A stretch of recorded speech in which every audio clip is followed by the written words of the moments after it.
그래서 이제 뭐 우리의 마음이 사실 다 같은 그런 마음이라고 생각이 되어집니다. 어떻게 하면 우리의 사역을 잘 마무리 지을 것인가.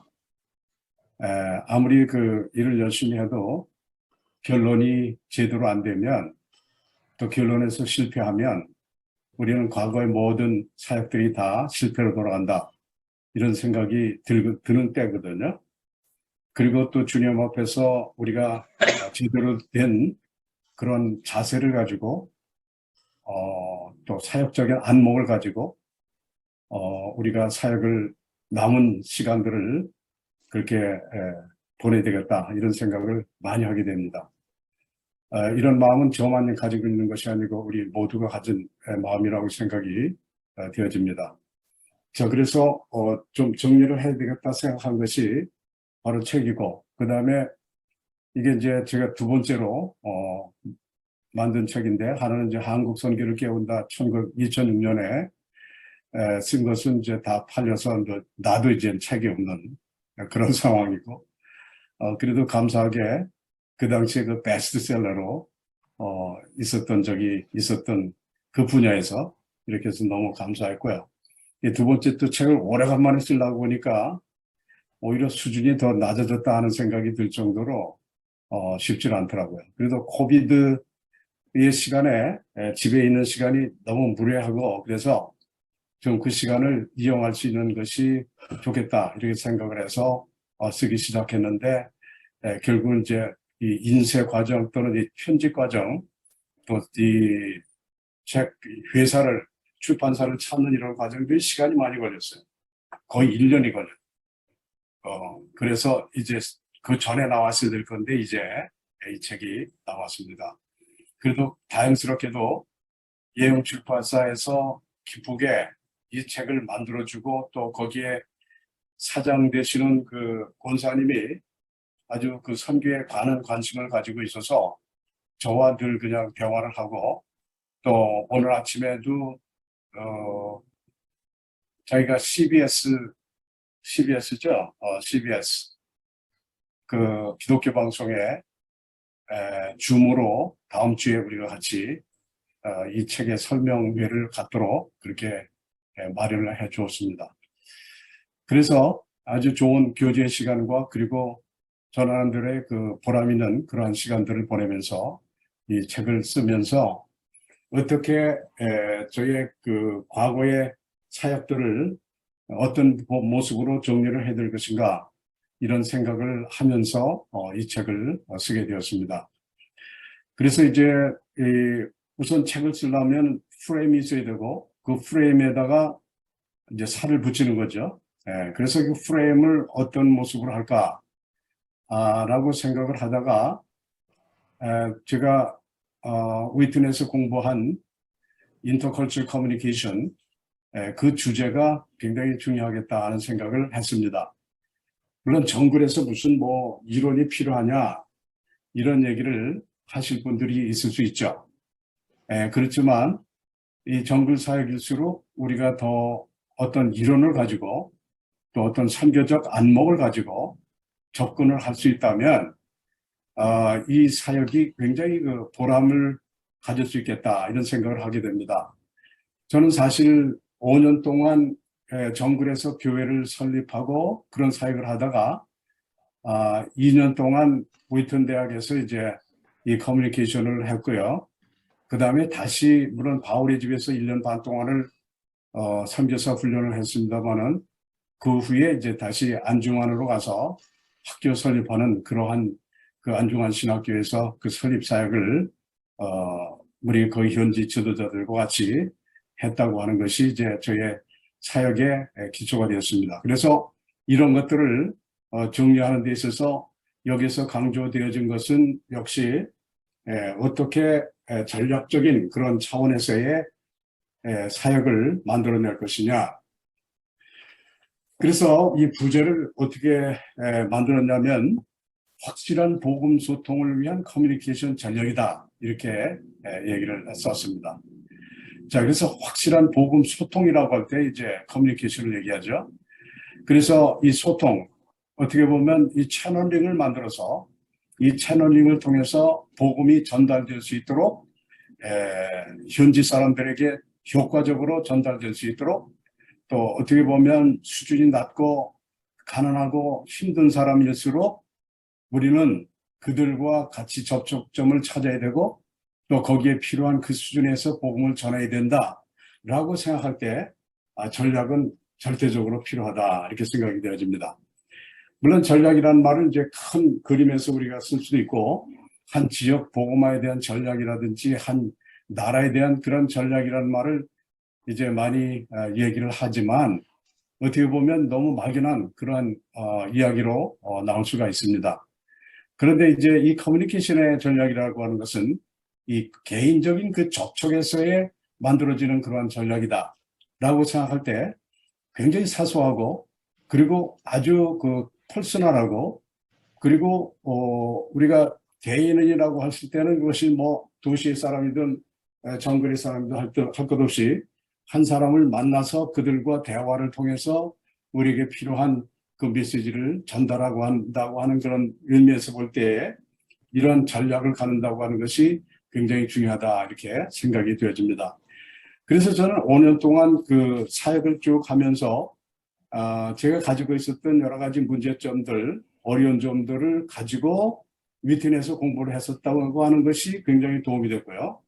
왜냐하면 그 커뮤니케이션, 그 인터컬처럴 커뮤니케이션을 배우는 데 도움이 됐고 또 거기서 배운 것을 가지고 선교지로 다시 와서 그것을 활용한다고 할 때 많이 업그레이드된 그러한 자신의 모습을 보게 된다고 하는 것입니다. 자, 그렇기 때문에 이러한 전략이라고 하는 것은 우리 선교사님들에게 있어서는 절대적인 필요한 것이다. 전략이라는 말이 이런 생각을 하게 되는 것입니다. 그래서 전략을 가지고 시작한 사람들은 그 결과가 다르다.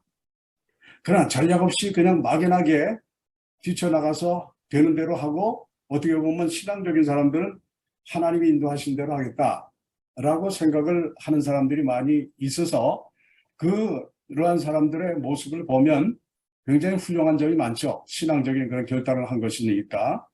그런데 결과적으로 보면 중간에 피곤하고 중간에 그만두고 끝나고 처음에 가지고 있었던 그 열정은 다 사라지고 결과가 없어지는 그런 것을 보게 될 때에 우리 전략이라는 것이 대단히 중요하다. 성경적으로 봐도 하나님은 전략의 하나님이시지 않았는가 하는 생각을 하는 것은 구약서부터 신약까지 예수님이 오시는 모든 과정이나 또 과거의 그 이스라엘 백성들을 훈련시키는 모든 과정들을 보면 하나님의 계획과 방향성을 가지고 저들을 그 시대에 따라서 사람들을 세우시고 저들에게 가르치고 저들에게 어려움을 통해서 배우게 하는 그러한 전략을 가지셨다고 하는 것을 우리는 알 수 있을 뿐 아니라 바울도 보면 그의 사역은 정말 man of prayer 분명히 맞죠. 그렇죠?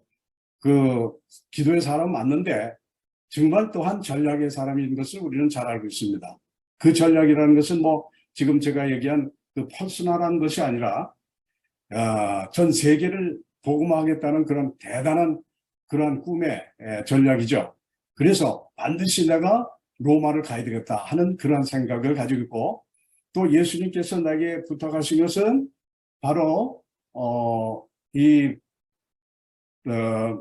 이제 스페인까지 서바나까지 가는 것이 결국은 선교의 그의 종점이라고 하는 것을 그는 알고 있기 때문에 굉장히 전략적인 사람이었다.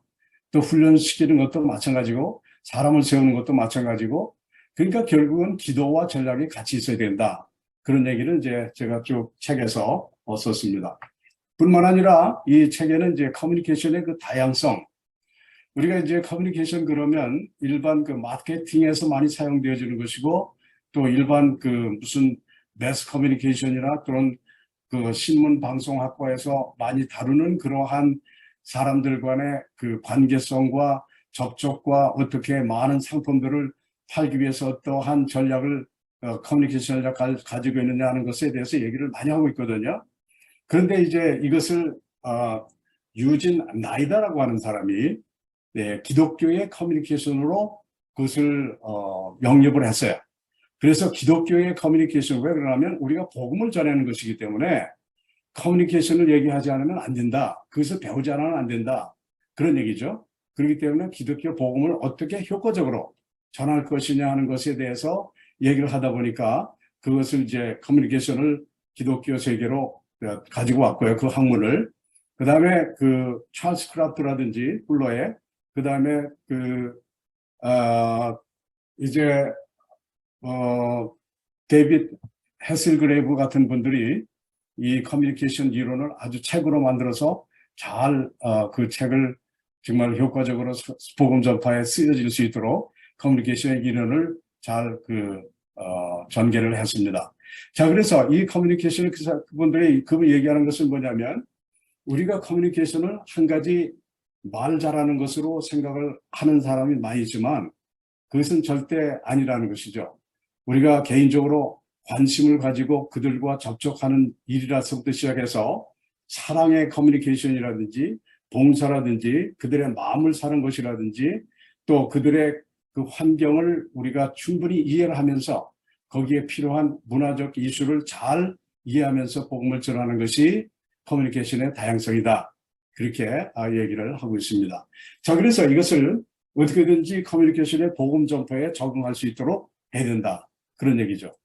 자, 그래서 제가 이 책을 쓰면서 그냥 제 옛 스토리 얘기만 해서 그저 일 잘했네, 수고했네, 고생했네, 그런 얘기를 하려고 하는 건 아니었어요.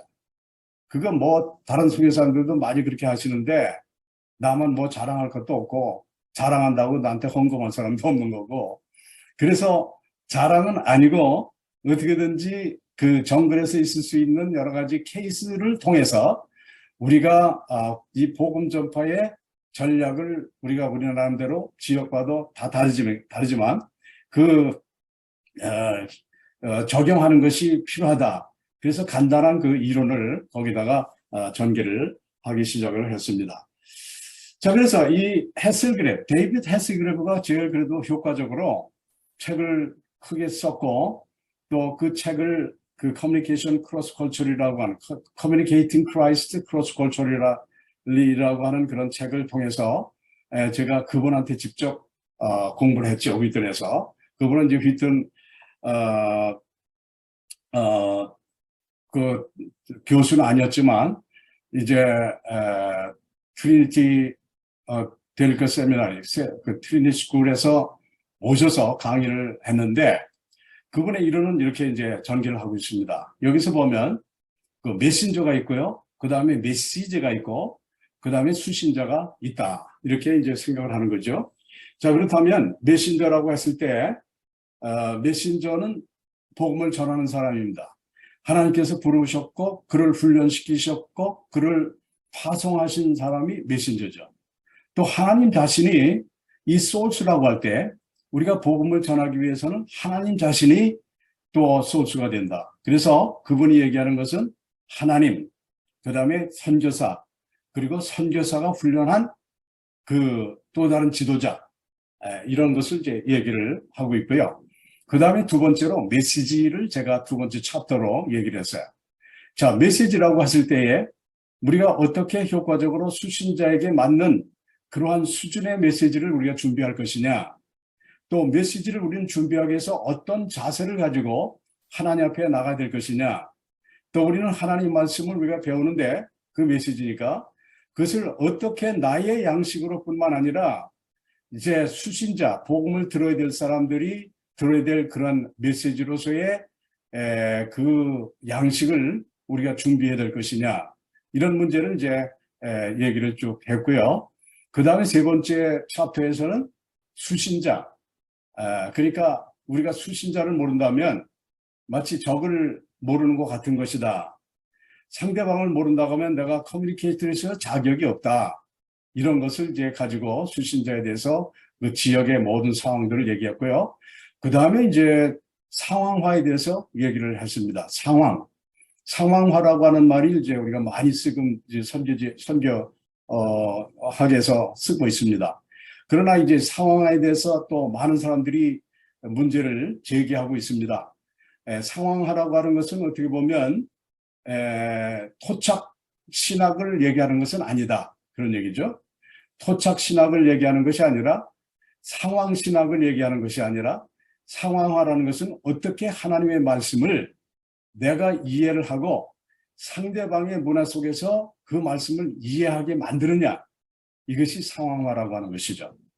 그런데 이 상황화라고 하는 것은 우리가 어떤 그 말씀에 대한 해석뿐만 아니라 우리의 삶에 대한 상황화라든지 또는 지역 그 지도자를 만드는 그런 상황 속에서도 우리 상황화를 우리가 채택을 해야 된다.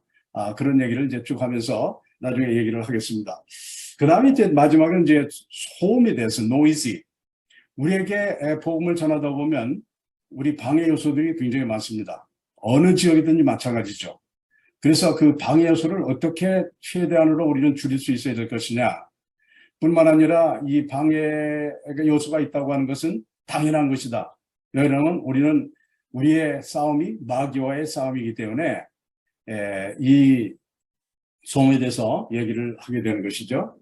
자, 그러면 이제 우리가 복음을 전할 때 이 어떻게 이 방해 요소들을 극복할 것이냐. 그렇다고 하면 채널이라고 하는 것을 만들어야 되겠다 하는 것이죠. 문화 A라고 하는 것은 내가 살고 있는 그런 문화고 또 문화 B라고 하는 것은 상대방의 문화를 얘기하는 것이다. 그런데 거기에는 늘 방해 요소들이 존재하고 있다고 하는 것입니다. 자, 그러니까 이것을 뭐 우리가 다 알고 있는 것이지만 이거를 문자화시키고 또 학문화시켜서 구체적으로 연구한다고 하는 것은 대단히 중요한 것이다. 바로 그런 얘기죠. 그래서 우리 선교사님들은 연구하면서 일하고 일하면서 연구해야 된다. 그러면 그 사역의 질이 달라지는 것이고 결과가 달라진다 하는 것을 분명히 우리가 인식한다면 우리 GP 선교사님들이 이런 모습으로 가고 있느냐 하는 그런 퀘스천 마크를 한번 좀 붙여볼 필요가 있다고 하는 것입니다. 사실 오늘 제가 몇 명이나 들어올까 생각을 했어요. 관심이 책에 대해서 관심이 없는 것이 아닌가 이런 생각을 하면서 저자가 문제가 있구나. 아니면 책이 뭐 별로 관심이 없는 사람이 문제로구나 하는 생각이 들기도 하고 또 어떤 때는 이 책의 컨텐츠가 문제가 되겠구나 하는 생각을 하기도 하지만 일반적으로 우리 선교사들이 너무 일만 하다 보니까 결국은 학문적인 그러한 모습을 보이지 못하고 있다. 이런 것이 이제 우리의 문제입니다. 자, 그래서 우리 열심히 일을 하지만 또 중요한 것은 우리가 배울 것은 배우면서 이론적으로 이 학문을 하면서 한다고 하면 더 효과적일 뿐 아니라 다른 사람들을 가르치는 데도 도움이 되고 뿐만 아니라 이것을 통해서 우리가 더 우리 자신의 가지고 있는 여러 가지 은사를 맥시마이즈 시키는 것이 대단히 중요하다 이런 생각을 하게 되는 것입니다. 그러니까 우리의 은사를 맥시마이즈 시키기 위해서는 이런 문제들을 우리가 심도 있게 다루어야 될 것이고 그것을 학문화시키고 학문을 통해서 우리가 적용시키고 우리의 사역을 한 번쯤 다시 한번 이렇게 들여다볼 수 있는 그러한 좋은 계기가 될 수 있지 않을까 이런 생각을 하게 되는 것입니다. 자, 그래서 우리의 문화에 대한 인식과 또 상대방의 문화에 대한 인식과 현지의 문제를 우리가 깊이 연구하고 그 방해 요소들을 제거하는 것인데 그 첫 번째 방해 요소가 뭐냐? 문화와 세계관의 차이라고 하는 것입니다. 자, 그래서 이 세계관이라고 하는 것은 문화를 창출하죠. 자, 그 사람들은 종교가 됐든 그 지역 사회 삶의 그 패턴이 됐든 자기들이 생각하는 하나의 그 가치관이 있습니다. 그 가치관에 의해서 사람들은 생각하고 말하고 행동하게 돼 있어요. 자, 그래서 그 가치관 때문에 결국은 문화라고 하는 것이 창출이 되기 때문에 우리가 복음을 전한다고 하는 것은 뭘 얘기하느냐? 그들의 세계관을 바꾸어 주는 것이다. 그런 얘기입니다. 자, 세계관을 하나님 중심의 세계관으로 바꾸어 주는 것이 대단히 중요하다. 그래야만이 어떻게 보면 그 세계관이라는 것은 이 사람들 심령 속에 참 쉽게 움직여지지 않는 그들만의 신념이고 가치관이다. 신념이 가치관을 낳게 되는데 신념이 있기 때문에 모든 것이 그 신념에 따라서 가치를 부여하게 되죠. 이것을 할 만한 가치가 있느냐? 이것을 소유할 만한 가치가 있느냐? 내가 이렇게 말하는 가치가 있느냐? 이런 그 생각의 모든 패턴이라고 하는 것이 이 신념에서 나오는 것이고, 신념은 그들의 세계관에서 나오는 것이다 하는 것이죠. 자, 그렇다고 하면 우리가 복음을 전한다고 하는 것은 뭘 얘기하느냐? 바로 이 세계관을 바꾸어주는 것이다. 그래서 하나님 중심, 예수님 중심으로 나갈 때 그들의 말과 행동과 생각하는 모든 패턴이 그의 말씀을 중심으로 해서 되어지기 때문에 그들이 나타난 겉으로 보여주는 모든 문화적인 현상이 결국은 이 세계관, 기독교 세계관으로 바뀌어지는 것이다 하는 것이죠. 그 다음에 언어의 차이 문제를 어떻게 해결할 것이냐. 또 사람들이 다 살아온 배경의 차이가 있죠. 또 사회 계급의 차이가 있죠. 또 중요한 것은 그들의 종교의 그 신앙적인 차이가 있기 때문에 이런 것들을 우리가 인식을 하면서, 연구하면서, 리서치하면서, 스터디하면서 이것을 문제를 해결하기 위해서 우리는 복음을 전하고 또 말씀을 준비하고 그들에게 맞는 말씀과 그런 그 방법을 찾는 것이 바로 커뮤니케이션이다 이렇게 얘기하는 것입니다. 자, 그래서 책의 내용의 전체적인 그 픽처는 뭐냐면 우리가 메신저로서 선교사로서의 그 역할이 뭐냐. 사실 어떻게 보면 우리가 선교사의 역할론에 대해서 많이 다시 한번 생각을 해야 될 때라고 생각합니다. 우리가 현지 사람들의 사역을 우리가 너무 많이 뺏어서 하는 경우가 많이 있어요. 현지 사람들이 얼마든지 할 수 있는 일인데 우리가 해버리는 거야. 자, 이런 선교사들이 있다 보니까 일은 생길지 모르고 또 그것이 뭐 보고거리는 될 수는 있을지 모르지만 어떻게 보면 그 선교사의 역할에서 벗어나고 있다 하는 것을 말하지 않을 수 없는 것이 이 성경에서 말하는 바로 선교사의 역할론이라는 것은 바로 바울이 보여준 것이라고 하는 것입니다. 자, 그 얘기는 다른 것이 아니라 어떻게든지 제자를 삼아서 그 목적을 이루는 그러한 전략, 목적으로 한 전략적 접근, 이것이 이제 필요한 것이다. 아까도 헤셀 그레거가 얘기한 것이 뭐냐면 소울스라고 했을 때 소울스가 사실은 하나님 자신이시고 그 다음에 하나님의 부르심을 받은 선교사고 그 다음에 우리가 만들어 놓은 제자들이다. 그 제자가 뭐 어떤 모습으로 나타날지 모르지만 그 제자들이 우리의 일을 할 수 있다면, 우리를 대신할 수 있다면 우리는 선교사로서의 역할을 다한 것이다 이렇게 생각하는 것이죠. 저는 솔직히 미국에서 벌써 15년을 살았습니다. 15년 살면서 선교지가 얼마나 그리운지 몰라요. 그러면서도 그냥 감사하고 있어요. 왜냐하면 그냥 과거에 했었던 일들을 다 사람들에게 맡겼기 때문에 맡겼고 그 일을 하도록 그렇게 그냥 기도의 지원과 그리고 all possible ways 내가 할 수 있는 모든 일을 동원해서 지원하는 쪽으로 가는 것은 나를 대신해서 할 사람이 다 만들어졌기 때문에 이제는 더 이상 간섭할 필요가 없다 하는 그런 마음으로 하고 있는 것이죠. 자, 그렇기 때문에 우리가 최소한의 간섭으로 가지고 그들을 이제 대할 때 그들은 스스로 설 수 있는 그러한 역량을 키울 수 있다 이런 생각을 하게 되는 것입니다. 자, 그래서 하나님 자신이 메신저이시다. primary resource라고 이렇게 말하시고 그 다음에 secondary resource는 선교사의 메신저로서의 그래서 저는 이제 그 책에서 철저하게 준비를 해야 된다.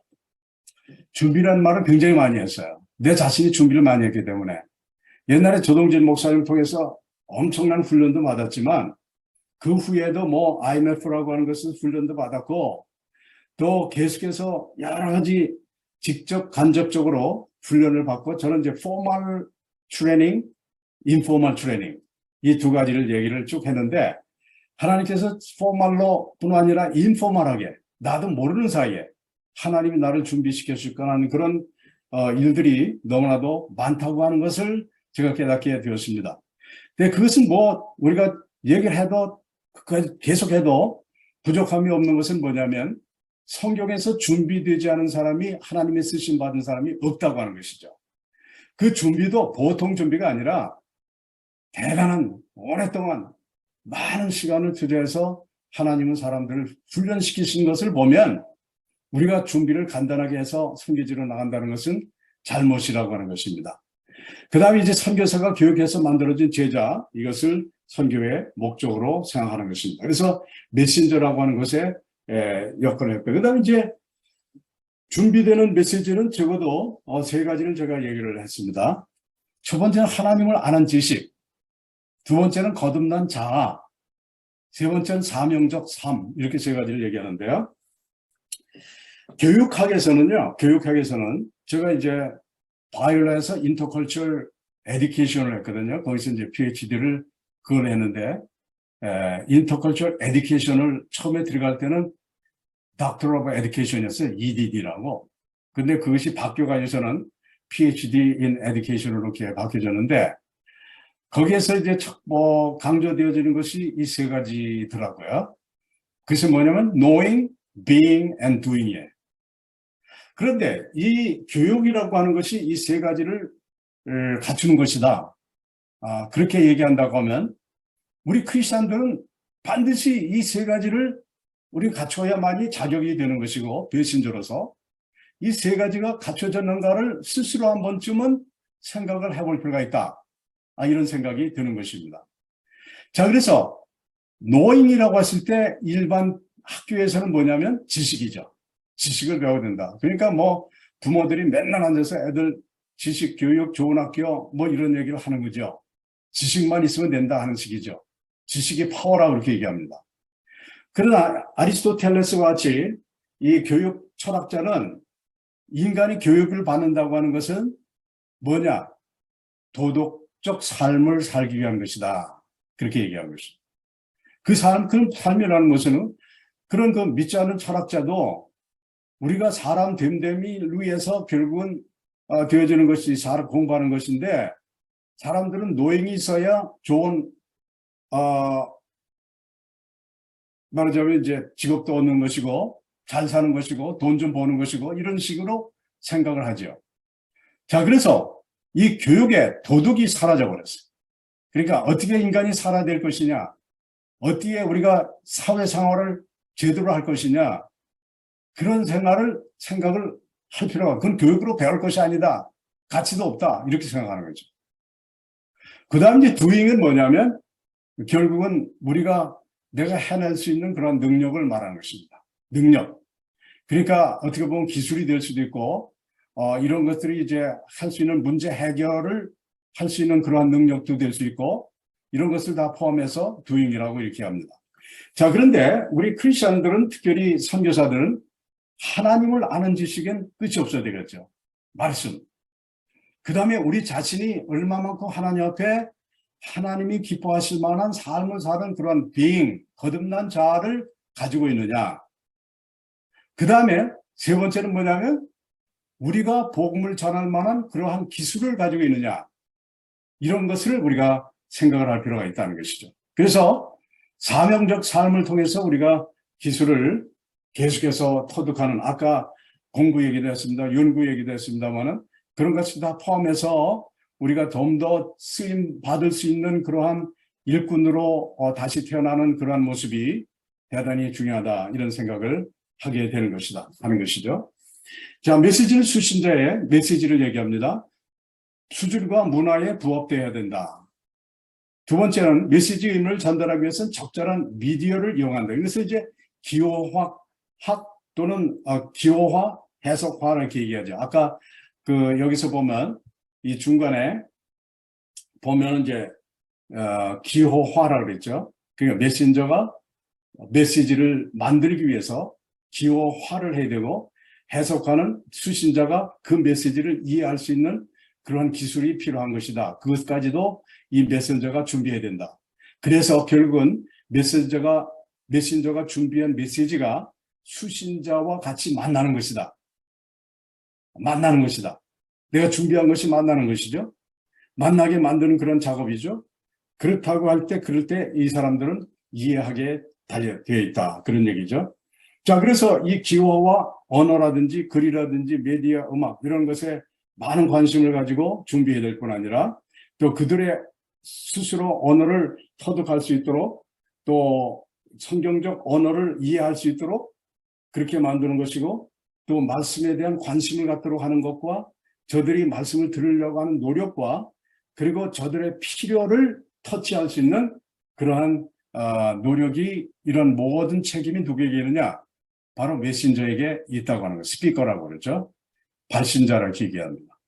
자, 그래서 메시지는 항상 상황 속에서 해석이 돼야 된다 하는 그런 얘기를 하는 것이죠. 자, 그 다음에 이제 우리가 수신자를 얘기할 때, 아까 이제 마지막에 수신자들, 현지 사람이지 않습니까? 수신자를 할 때, 우리는 수신자에 관한 정보를 충분히 찾아야 된다. 리서치를 통해서, 저도 이제 정글에 들어가서 사역을 하기 전에 언어 공부를 하지 않았습니까? 언어 공부를 하는데 우리 안성수 교사님과 같이 잘 아시지만 인도네시아 미셔널 펠로십이라고 하는 그 바투 말랑이라는 곳에서 언어 훈련을 들었습니다. 그러면서 중간중간에 그 칼만탄을 다니면서 여러 가지 그 정보를 많이 수집을 했죠. 어떻게 정글로 들어갈 것이냐, 배를 타고 들어갈 것이냐, 아니면 오토바이 타고 들어갈 것이냐, 어떻게 살아남을 것이냐, 사람들의 누가 사느냐, 그들의 쓰는 말은 무엇이냐, 이런 정보 수집을 찾는다고 하는 것은 우리가 적을 안다고 하는 차원에서, 그리고 수신자를 안다고 하는 차원에서 너무나도 중요한 것이다. 더 구체적으로 얘기하면 그들의 문화를 연구하고 또 어떻게 적응할 것인가, 이런 문제를 우리가 스스로 찾아야 된다. 그 다음 수신자의 관계성, 이것이 굉장히 중요하죠. 찰스 크라프트는 이제 관계성이 형성이 되지 않으면 커뮤니케이션 실패한다, 이런 얘기를 하죠. 그러기 위해서는 같이 먹는 일과부터 시작해서 그들과 같이 자는 일, 그들이 준비해 준 것이 우리가 싫고 어렵고 힘들어도 거기에 잘 적응하고 먹어주는 그러한 이제 모습이 관계성을 형성하는 데에 대단히 중요하고요. 만약에 먹어주지 않으면 교회도 안 나와, 이 사람들. 그 사람들은 이제 추수 때 되면 그냥 쌀을 밥을 해가지고서는 우리에게 주고 또 이 집에서 대접하면 저 집에서 또 대접하고 우리는 계속 먹어줘야지. 만약에 거절한다, 배가 부른다든지 이러면 삐져가지고서 나오지도 않는 그런 사람들을 이제 많이 보면서 느끼는 것이 이러한 수신자의 그 관계성이라고 하는 것은 이건 얼마나 중요한지 모른다 하는 것을 깨닫게 되는 것입니다. 그 다음에 이제 수신자의 가능성을 봐야 된다. 가능성이라는 것은 하나님이 창조하신 그 가능성입니다. 우리가 생각할 때 이 하나님이 창조하신 그 사람들이 너무나도 연약하고 보잡하고 배우지 못한 것이 있지만 가능성이 없는 것은 아니다 하는 것을 봐야 돼요. 그러니까 얼마든지 미래가 있고 가능성이 있고 교육을 시키면 된다고 하는 그런 생각을 가지고 우리가 준비하는 메시지를 전해야지, 그렇지 않으면 이것은 이제 실패한다. 그 다음 수신자를 사역자로 만들어야 된다. 결국은 듣는 사람이 듣는 것으로 끝나는 것이 아니라 그 사람들이 이제는 복음을 전하는, 마치 디모데후서 2장 2절의 말씀과 같이 바울이 디모데가 성실한 사람을 찾아서 그 사람이 다른 사람들을 전할 수 있도록 이런 체인 릴레이션십이 만들어질 때까지 되어지는 것이 바로 우리가 사역자를 만드는 것이다, 이렇게 말할 수 있을 것입니다. 그 다음에 이제 상황화에 대해서 이야기를 합니다. 그 말씀 해석의 상황화, 아까도 얘기했습니다만은 어떻게 그들의 수준에서 그들이 이해하는 상황 속에 이 메시지가 먹혀 들어갈 수 있도록 할 것이냐, 이런 것은 대단히 중요한 것이죠. 또 옛날에 그 자유주의 신학자들이 얘기한 것처럼 그냥 그 현장에서 우리 무속신앙 또는 불교에서도 기독교가 얘기하는 십계명이라든지 또 산상수훈이라든지 그런 교훈들이 있다, 얼마든지 찾을 수 있다. 그러므로 우리 민족에게서 또 우리 민족 종교에게서 기독교를 찾아야 된다, 이런 식의 어떤 토착화의 신앙을 얘기하는 것은 아닙니다. 신학을 얘기하는 것이 아니고 하나님 말씀을 내가 이해하는데 그 이해는 내 문화 속에서 이해를 했기 때문에 상대방, 그리고 선교지의 문화 속에서는 또 다른 그 이해를 하게 되는 것이다. 그렇기 때문에 내가 이해하는 것을 포기하고 상대방의 이해할 수 있도록 만들어주는, 상대방의 문화 속에서 그 말씀이 이해될 수 있도록 만들어주는, 이런 것이 가장 중요하다, 그런 얘기죠. 쉬운 일은 아니지만 이것이 기도하면서 하나님 말씀을 보면서 그 말씀이 그들 속에서 이해될 수 있도록 예화를 든다든지 해석을 한다든지 이런 것이 필요하다는 것이죠. 자, 그래서 예수님도 갈릴리에 가시면 반드시 그 농촌에서 찾아볼 수 있는 그러한 모든 예화와 그 예화를 가지고, 패러블을 가지고, 그 다음에 그 말씀을 해석하시고 이해시키시는 것을 우리는 보면 그 말씀을 어떻게든지 현지화시켜서 그들이 속에서, 그들 삶 속에서 그 말씀이 생명의 말씀이 될 수 있도록 만드는 것이기 때문에 그것을 컨텐츠는 바꾸는 안 돼. 컨텐츠는. 그러나 컨텍주얼라이즈드 되는 것은 대단히 중요하다, 이렇게 생각하는 것이죠. 두 번째는 설교사의 삶의 상황화죠. 현지와 같이 사는 것. 이런 문제를 저보다 뭐 우리 한성호 선생님 훨씬 더 잘 아시지만 상황화해서 그들과 같이 사는 법을 배우는 것이 얼마나 중요한가 하는 것을 깨닫게 됩니다. 그러면 사람들이 그 모습이 달라지죠. 우리의 접촉하는 그 사람들의 그 모습이 달라질 뿐 아니라 굉장히 접촉하기를 좋아할 뿐 아니라, 그러면 채널이 만들어지는 것이죠. 그러면은 그 채널을 통해서 우리가 복음을 전하는 것이다. 문화적 상황화. 그래서 문화를 충분히 이해하면서 그들 문화를 이용해서 우리가 이 복음을 어떻게든지 전하는, 또 그리고 해석하는 그런 쪽으로 이제 하는 것이죠. 그 다음에 리더십의 상황화를 얘기했습니다. 그래서 우리가 되도록 현지 사람들이 리더가 될 수 있도록 만드는 것이다, 이런 것을 이제 얘기를 했습니다. 이제 마지막으로 방해물들이죠.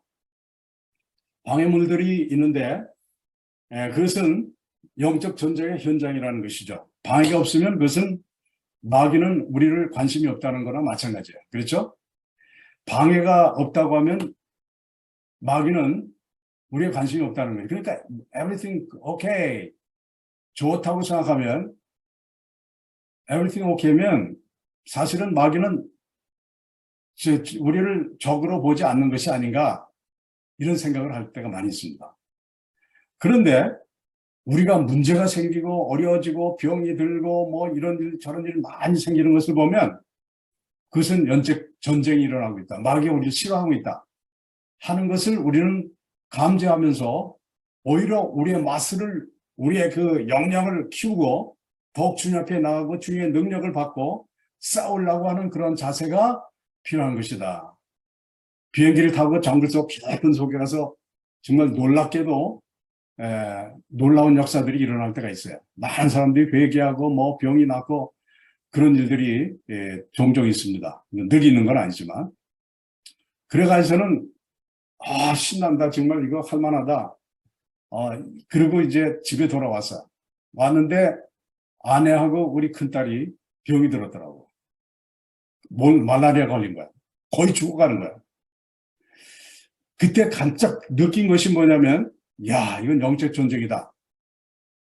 내가 그냥 그런 그 기쁨, 영적인 기쁨을 느끼지 않았다면 이런 일은 없었을 수도 있는 건데 이런 전쟁이 일어나는구나 하면서 부랴부랴 뭐 기도하면서 데리고 그 배를 타고, 그리고 병원으로 데려갔던, 거기서 배 타고 병원까지 가는데 뭐 한 10시간은 걸리니까, 스파욱에서 폰티아나까지 그렇게 오래 걸리는 시간을 거서 그 치료를 하고 그런 일이 있었는데, 이런 전쟁들이 뭐 여러 가지 모습으로 나타나는 것을 보게 됩니다.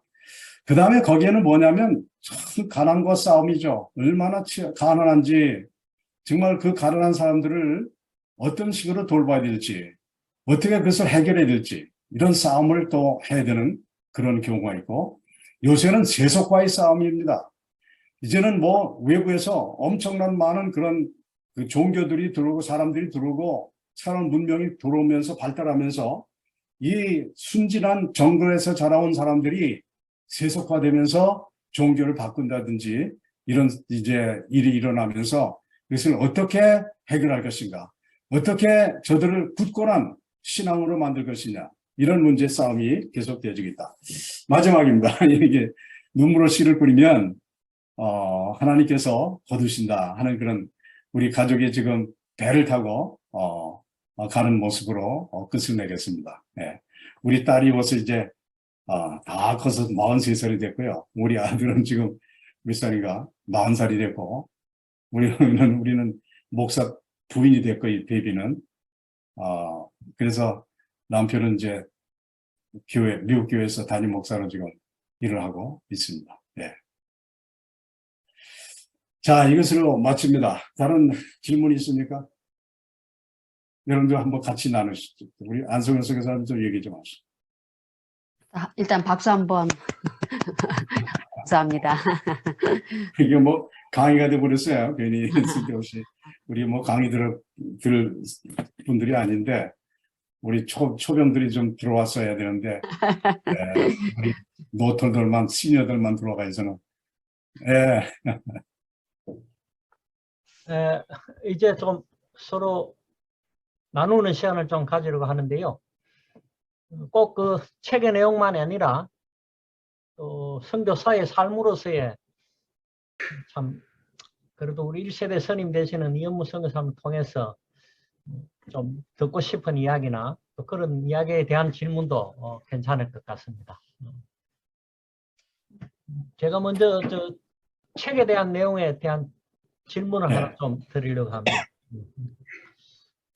다음에 준비하고 계시는 책이 이제 현재 리더십을 세우는 그런 부분에 관한 책을 준비하고 계시는데 그 이전에 앞서서 우리가 현장 사역자로서 현지인 리더를 세우기 위해서 우리가 보여줘야 할 것 가운데 오늘 말씀해 주신 그 내용들 가운데서 knowing과 being과 doing 가운데서 어떤 부분들이 현지 지도력을 위양해야 할 사람들에게 보여줘야 할 가장 중요한 아주 좋은 질문을 하셨습니다.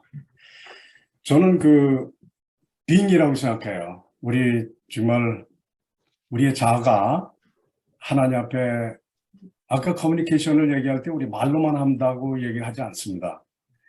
말로 얘기한다 그러면 말을 제가 제일 못할 거예요.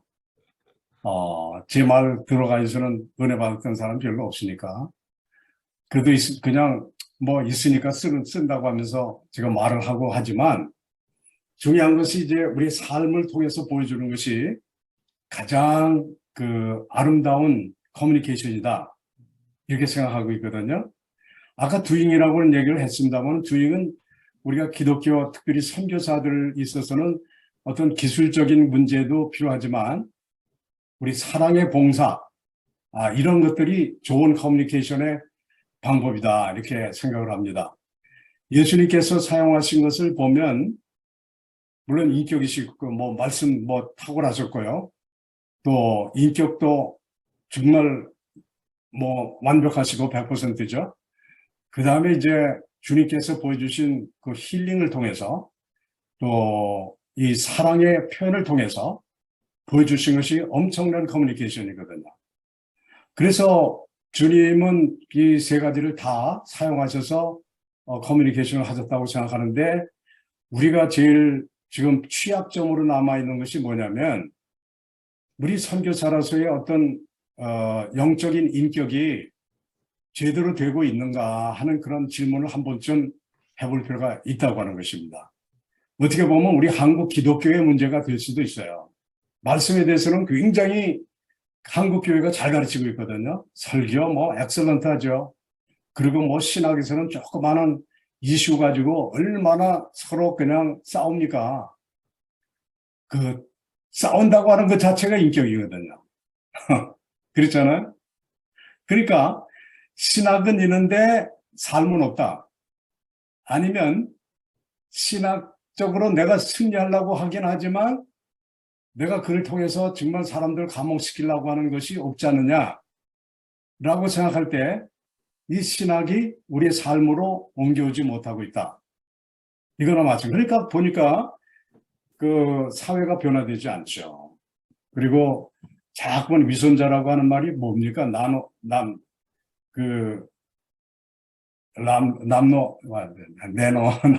남불인가요? 그런 말을 썼습니다만은, 그러니까 그런 말이 나온 것은 뭐냐면, 말은 뻔뻔하게 살아요. 이론적으로, 탁월하게. 근데 삶에서 나타나지 않고 있다. 그것이 사회에서 보여주는 것이고, 교회에서 보여주는 것이고, 또 우리 선교사가 그런 모습으로 나타나 있지 않는가라고 생각한다면 저는 그래.